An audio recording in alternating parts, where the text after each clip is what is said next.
Howdy again everyone, and today I'm delving back into the Fuji system to have a look at one of their slightly more recent lenses, the XF 23mm f2, a kind of smaller, younger version of its f1.4 brother. It's also lighter and far less expensive, costing $450 or about £350 here in the UK. It's also available in silver. Its 23mm focal length is the full frame equivalent of 35mm, so it gives you that classic, versatile, wide-angle field of view, but not too wide-angle. The maximum aperture of f2 is only fairly bright for a prime lens, and its potential to get out-of-focus backgrounds for you is pretty limited, especially as we're playing on Fuji's APS-C cameras here. That's simply the price you pay for a smaller, cheaper lens though. It also does not have image stabilization. So, as you can see, it's pretty compact and pretty light, weighing only 180 grams. When it was announced, I was hoping for more of a pancake lens sized optic though. Still, at least its build quality inspires confidence, feeling solid and tightly constructed with a lovely aperture ring that clicks around very positively. Unlike its f1.4 sized brother, it boasts weather sealing too, so it's quite a go-anywhere lens. The focus ring turns very smoothly and is electronically coupled to the lens's focus motor, as always on Fuji's system. The autofocus motor runs quickly and very quietly and accurately, using a stepping motor instead of a micro motor. The lens may focus a little faster on more expensive Fuji cameras. The lens has a tiny filter thread size of only 43mm for small, inexpensive filters. It also comes with a dinky little plastic hood that looks a bit strange to me. Fuji sure love to experiment with their lens hoods.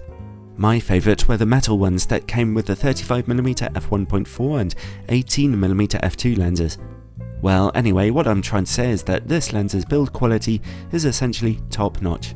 How about image quality though? I'm testing it here on a 24 megapixel Fuji camera with in-camera corrections turned on. Straight from f2, image quality is brilliantly sharp in the middle of the image with good contrast. The corners are also very impressive, a lot sharper than the older f1.4 lens is at f2. You might notice that image quality looks a little noisy here though. As we're about to see, the camera is having to correct some pretty heavy vignetting here. As a result, f2.8 looks far nicer, not to mention just a tiny bit sharper.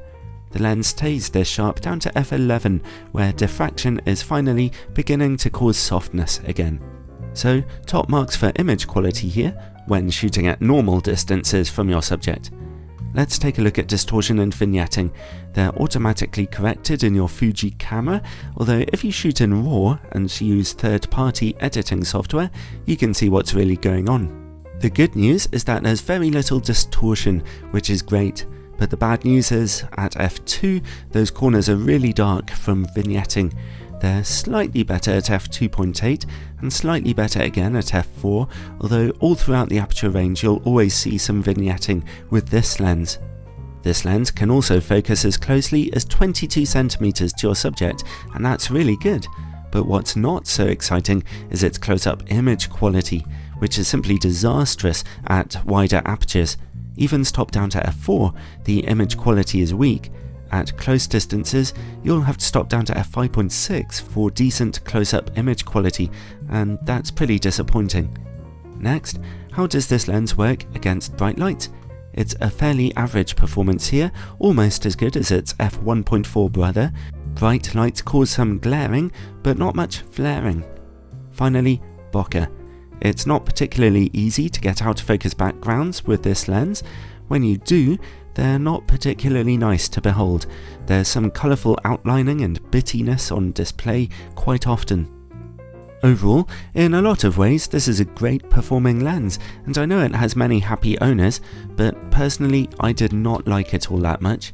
I'd prefer to work with a larger f1.4 lens than a smaller f2 one, even if the smaller lens is a bit sharper.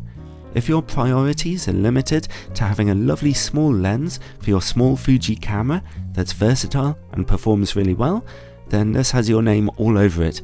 But if you want to do more artistic photography, then personally I'd just save up for the f1.4 version, which will give you much more striking images. But while this 23mm f2 lens is not quite the one for me, that's just my personal taste, so despite my own misgivings, it still comes recommended.